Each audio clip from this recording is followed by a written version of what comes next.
حضرت شداد بن ہاد رضی اللہ تعالیٰ عنہ روایت فرماتے ہیں کہ میرے آقا کی بارگاہ میں ایک اعرابی آ گیا۔ اعرابی دیہاتی کو کہتے ہیں، پینڈو کو کہتے ہیں۔ آ کر عرض کرتا ہے، سونیا کملی والیا، میں آپ کا غلام بننا چاہتا ہوں، مجھے قبول فرما لیجیے۔ میرے اور تیرے پیارے حبیب روح کائنات جان دو عالم شفیع معظم شمس الضحیٰ بدر الدجا منبع جود و سخا قلم بردار جزدان نشان والے نے فرمایا، آؤ میں آپ کو اپنا غلام بنا لیتا ہوں۔ فرمایا قولوا لا الہ الا اللہ محمد الرسول اللہ،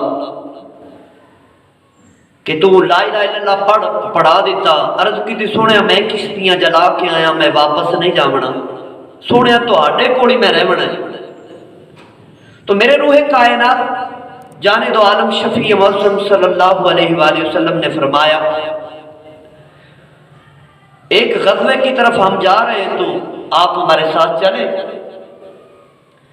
وہ عربی ساتھ چلا، میرے آقا نے تلوار عطا فرمائی، فرمایا تو زیادہ گھڑ سواری نہیں جانتا، شمشیر زنی نہیں جانتا، تیر چلانا نہیں جانتا، عربی ہے، دیہاتی ہے، چلو ایسا کر یہاں خیمے کے پاس کھڑا ہو جا، کوئی بچا کچا کافر آئے تو اس خیمے کی حفاظت کرنی تیری ذمہ ہے، اس کو تو نے واصل جہنم کرنا ہے۔ اس نے عرض کی، یا رسول اللہ جو آپ ڈیوٹی لگائیں میں حاضر، میں تو گھر چھوڑ کر آیا ہوں کہ میں نے آقا کی بارگاہ میں اب آقا کی غلامی کو اختیار کرنا ہے۔ یہ کھڑا ہو گیا۔ ایک دن گزرا، دوسرا دن، تیسرا، مال غنیمت اکٹھا ہوا، میرے آقا نے مال غنیمت کے حصے کیے، اس کا حصہ بھیجا اس کی طرف۔ اس نے ٹوکرا سر پر اٹھایا، صحابہ سے عرض کرنے لگا، دیاتی وہ بات کر دیتے۔ آقا کی بارگاہ میں حاضر ہو کر کہتا ہے، اے کملی والے، میں یہ مال لینے نہیں آیا تھا سونیا، کملی والیا مینوں مال دی لوڑ نہیں سی، سونیا میں مال تے لین ہی نہیں سی آیا۔ تو میرے روح کائنات نے فرمایا، اچھا کس لیے آئے ہو؟ یہ تمہارا حق ہے۔ عرض کی، سونیا یہ حق ہوئے گا، لیکن سونیا میں لواں گا نہیں، میں نہیں لواں گا۔ میرے روح کائنات نے فرمایا، اچھا کیا لینے آئے ہو؟ عرض کی، سونیا ایک تیر اڑدا ہویا میرے حلق چ لگے اور میرے حلق نو چیردا ہویا دوسری جانب اٹک جائے، میں تو یہ لینے آیا ہوں کہ میں اپنی زندگی آپ کے قدموں پر قربان کر دوں، دین اسلام پر وقف کر دوں، قربان کر دوں، میں تو شہادت، جذبہ شہادت کی نیت سے آیا۔ میرے آقا مسکرائے، فرمایا یہ آدمی اگر نیت میں پکا ہے، مستحکم ہے، تو رب اس کی نیت کو پورا فرمائے گا۔ اب اس نے تلوار پکڑی، پھر خیمے کے باہر کھڑا ہو گیا، حفاظت کرنے لگا۔ اچانک ایک تیر اڑتا ہوا آیا، اس کے حلق میں پیوست ہو گیا۔ اب میری بات کو غور سے سننا، پیوست ہوا، حلق میں اٹکا، روح پرواز کر گئی، جام شہادت نوش کیا، صحابہ نے اٹھایا، آقا کی بارگاہ میں اس کو حاضر کیا۔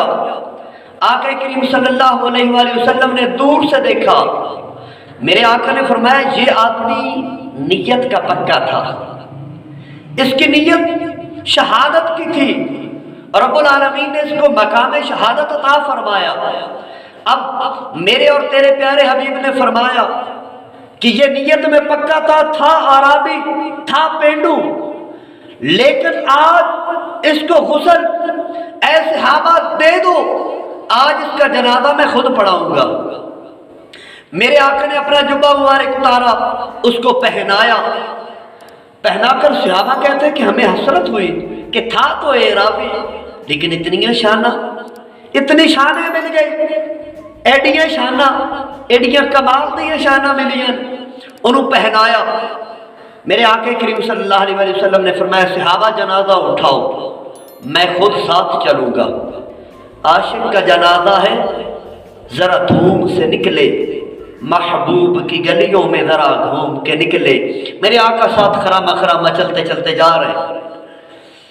اس عرابی کو قبر میں داخل میرے اور تیرے پیارے حبیب نے کیا، اتارا قبر میں، قبر کی مٹی یکساں کی برابر کی اور اوپر کھڑے ہو کر ہاتھ اٹھا دیے، اللہم انی ھذا عبدک، اے اللہ یہ تیرا بندہ ہے، خرج مہاجرا فی سبیلک، اے تیرے رستے چ ہجرت کر کے نکلیا سی، خرج مہاجرا فی سبیلک فقتل شہیدا، سونیا یہ تے شہید ہو گیا، انا محمد شہید علی ذالک، اے رب العالمین میں محمد اس کا گواہ بن گیا۔ آج تو نیت مستحکم کر لے، اس پورے واقعے دی جان لبے لباب کے تینوں اور مینوں کی فائدہ ہے، تیرا اور میرا ارادہ ہی نہیں زور دی نماز پڑھ لیسا ہے، اقامت جان دا ارادہ ہوندہ ہے، نیت پکی ہوندی تے اقامت چلا جانا ہے، تے نماز دی نیت بھی پکی کر لے، اے دکان تے کھڑے ہو کے سچ بولن دی نیت پکی کر لے، مدد رب فرما دے گا، رب پوری فرمائے گا مدد، اللہ کرم فرما دے گا۔ تم میں کوئی حوروں کا چاہنے والا ہی نہیں، جلوائے تو موجود ہے مگر موسیٰ ہی نہیں۔ آج اپنے نیتاں مستحکم کر لو، پکیاں کر لو کہ دینداری نو نہیں چھڈاں گا، دین تے عمل دی کوشش کراں گا۔